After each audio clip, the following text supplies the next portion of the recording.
திமுக எதிர்ப்பு வாக்குகள், திமுகவை அறவே பிடிக்காத அதிமுகவுடைய இரட்டை இலை வாக்குகள், அந்த வாக்குகள் எங்க போச்சு?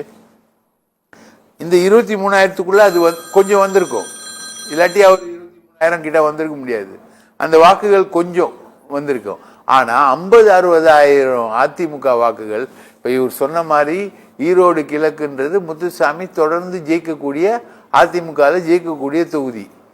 கொங்கு மண்டலத்துல அதுவும் அதிமுகவுடைய வாக்குகள் மிக பலமா வரக்கூடிய தொகுதி. சுப்புலட்சுமி ஜெகதீசன் தான் ஒரு தடவை 89ல் ஜெயிக்கிறாங்க. அதை தாண்டி வரக்கூடிய வாக்குகள். வி.சி. சந்திரகுமார் கூட தேமுதிக கூட்டணியில அதிமுகவோட சேர்ந்து அந்த தொகுதியை முதல்ல ஜெயிக்கிறார். முன்னாடி எம்எல்ஏவா வர்றாரு. அதுக்கப்புறம் அவர் பிரிஞ்சு போறாரு. அதுக்கப்புறம் நடக்கிற விஷயங்கள்ல அவர் திமுகவுக்கு வர்றாரு. வி.சி. சந்திரகுமாரே அதிமுக கேண்டிடேட் தான் கிட்டத்தட்ட, ரைட்டுங்களா? அப்படிப்பட்ட தொகுதியில ஏன் அதிமுக வாக்குகள் சீமானுக்கு டிரான்ஸ்பர் ஆகல? சுத்தமா டிரான்ஸ்பர் ஆகல. அப்போ அதிமுக தொண்டனும் பெரியார் தொண்டனா தான் இருக்காங்க, ரைட்டுங்களா? இப்போ மிச்சம் இருக்கக்கூடிய 20-23,000 வாக்குகள் இவருக்கு விழாத பதிவான வாக்குகள் யாருக்கு போயிருக்கு?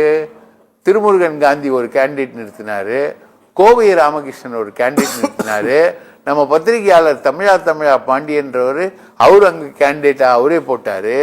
பெரியார் தொண்டர்கள் உயிரை கொடுத்து இறங்கி பிரச்சாரம் பண்ணாங்க. சுயேட்சைகளுக்கு போச்சு. நோட்டாக்கு 7,000 சம்திங் போயிருக்கு. நன் ஆஃப் தி அபோவ் போயிருக்கு.